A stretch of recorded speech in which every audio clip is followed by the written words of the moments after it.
Alright guys, we're back for yet another fun-filled dirt adventure. So, the voice, come to find out, took me like 4 days to figure out what's going on. But our Airbnb is out in the middle of farmers fields. Like literally I drive for the last half hour through farmers fields to get to my Airbnb.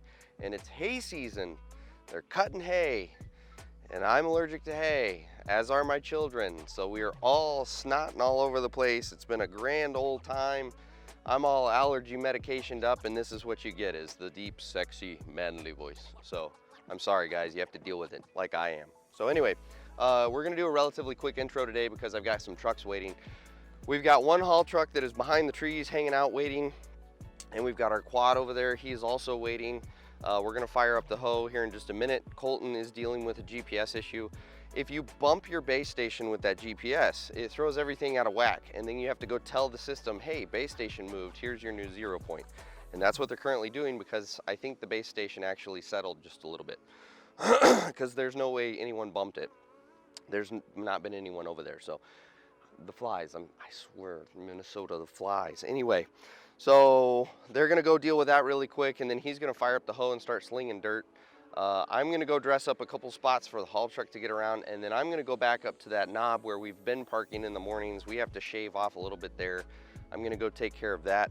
That will give the quad time to drop me some piles, and then I'll come up and start dealing with that. So the plan is get this retention pond totally knocked out today. That is the big goal for today.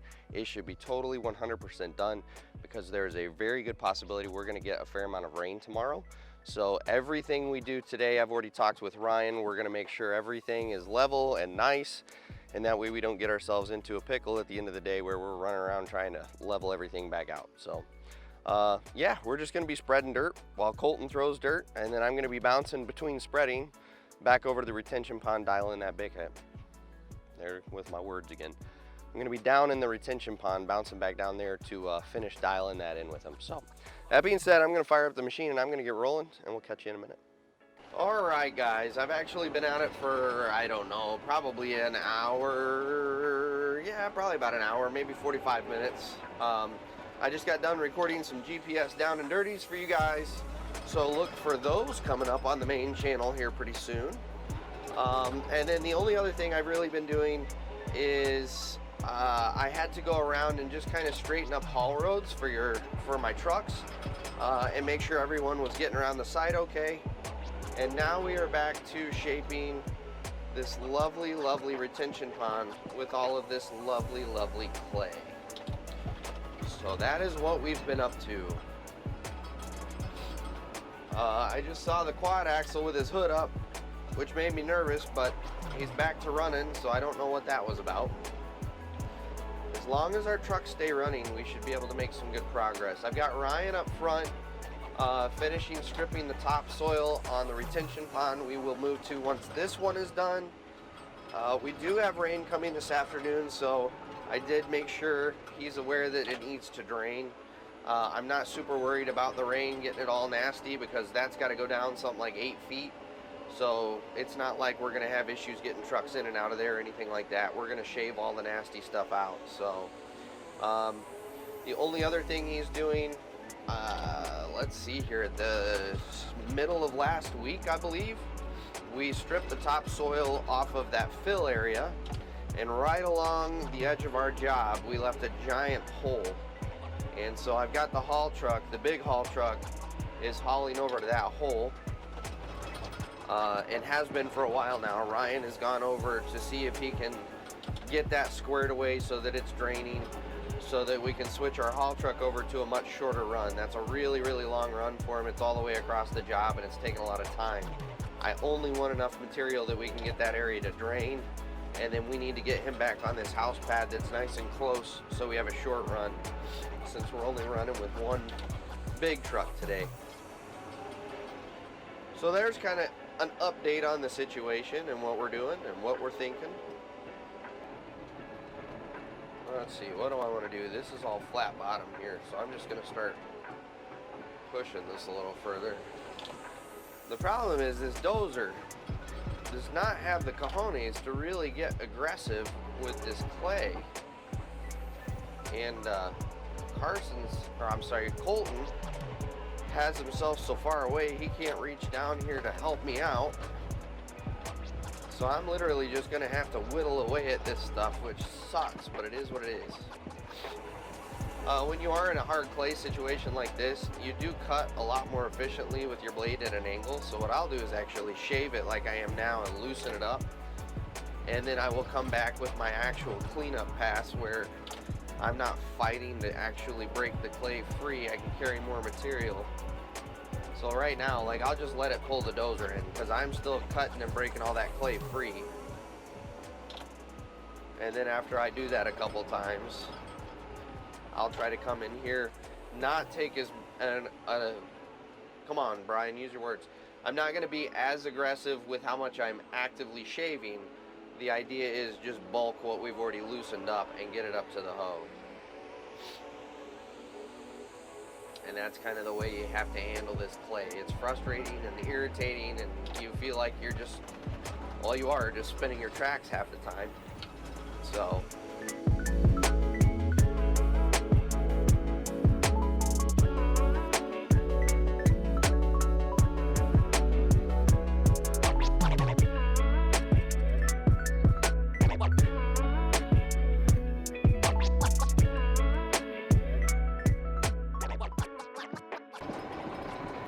as you can see, it's a little dusty. We didn't get that rain I was hoping for last night. But we should be getting, they're calling for a pretty strong chance of rain tomorrow, possibly some this afternoon. We need it bad. Not a lot, just enough to really keep the dust down, kind of seal everything over again. Alright, so let's see where we're at. This is all a pretty good fill here.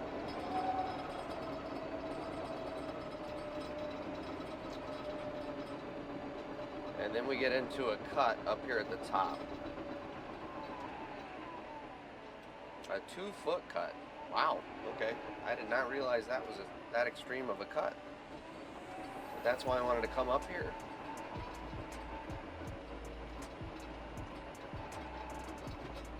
This all needs to go down. Let's run down here in the bottom and see where we're at.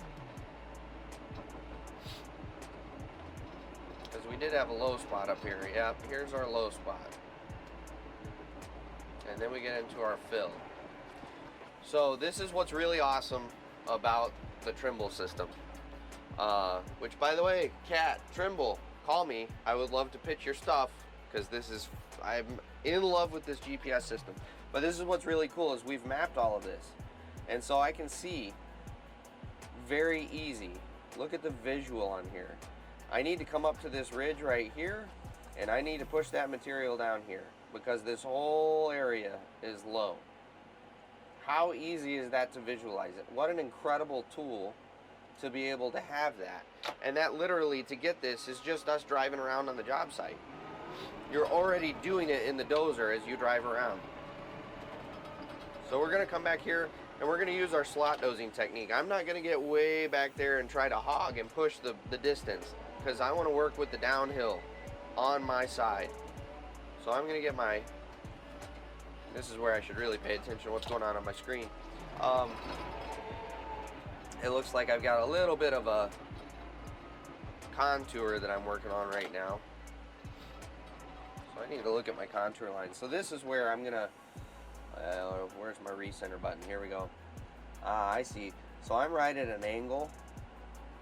And let's turn this off so we can see our contours a little better.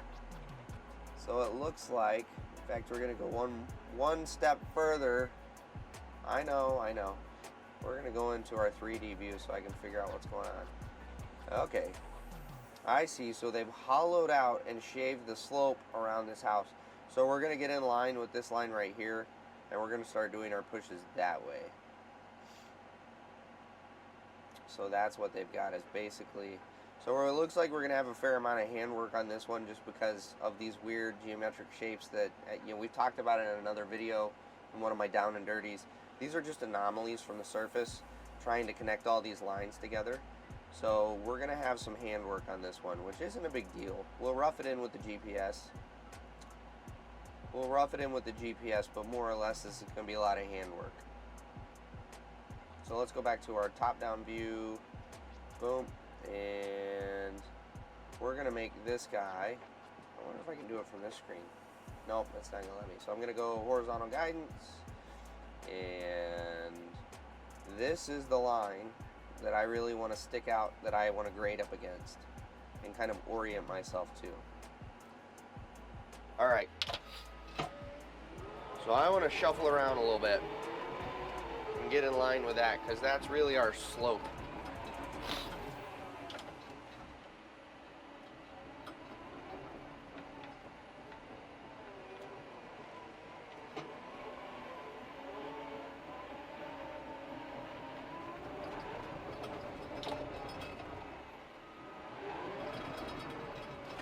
Oof. Oof.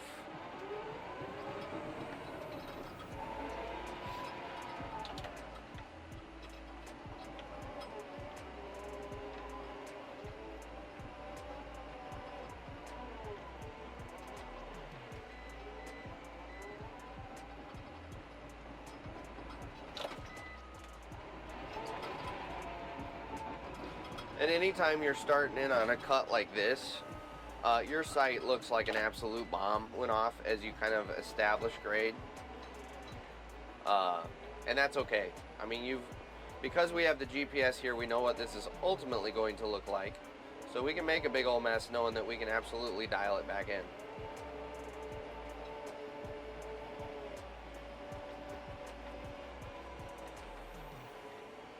And I'm going off of my light bars right now on what I'm doing with my blade. Ooh, baby.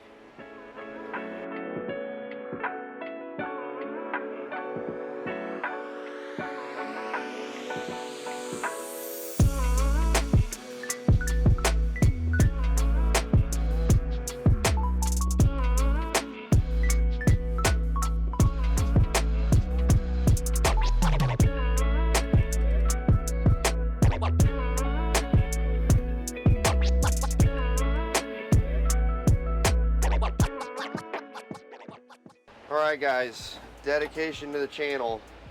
Whoop, I should probably take the parking brake off, huh? It is 100 degrees here in Minnesota, like no exaggeration, no joke. It is legitimately 100 degrees outside.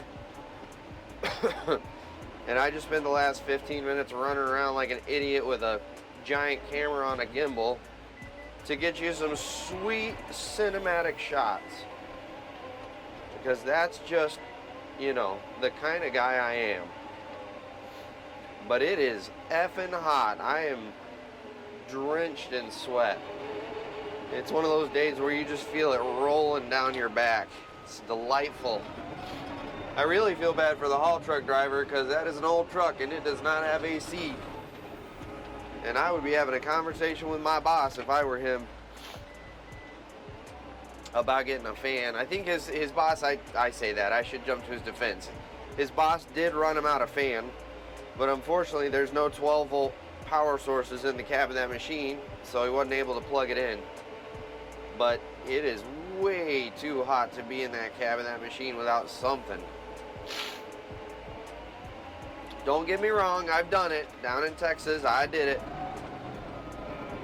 But I'm just saying, I've come a long ways. Ain't no way I'm gonna do that now. Not on a day like this. And you can call me a raging... I'm not even gonna say that. That's very offensive. That's rude. You can call me a giant poussoir, but I put in my time, alright? I'm done with that business. I will stay in my air-conditioned DOZER cab, thank you. Oh, come on, baby, dig, baby, dig. I tell you, we're so close on this retention pond, I think we can all taste it. We just have to close out this corner, and then we're going to jump up front. And the way go figure, who is calling now? Is this Colton? It is Colton. Hang on, guys. Yes, sir. Hey, it sounds like we got another pipe truck coming. Okay, I'll go up there and blow in the boulevard for him so he can. Well, actually, yeah, I'll blow in the boulevard for him. All right, so we have got another pipe truck coming, so we're gonna shift plans, guys. Shift gears, shift plan, whatever I'm trying to say here. So I'm gonna make one more push. Basically, I just need to make sure the boulevard's still clear, which it should be. Oh, no. Ryan went and pushed some stuff in the way. I had gone over earlier and straightened the boulevard specifically for this reason. But then Ryan went and did a little work on it. So, I'll go straighten her back out. We'll get her done. Oh boy. The adventures you have in the dirt world.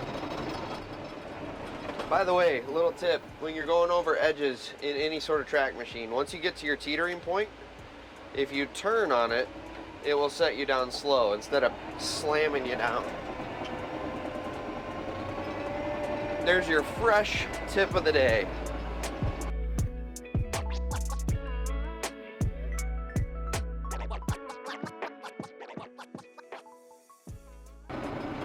So in the dirt world, what you learn is when there is a chance of rain, let's call it a 90% chance of rain. If you don't do what you would like to do, for instance, that retention pond up front, if we decide, you know, we're going to hold off on that because we're going to get rain,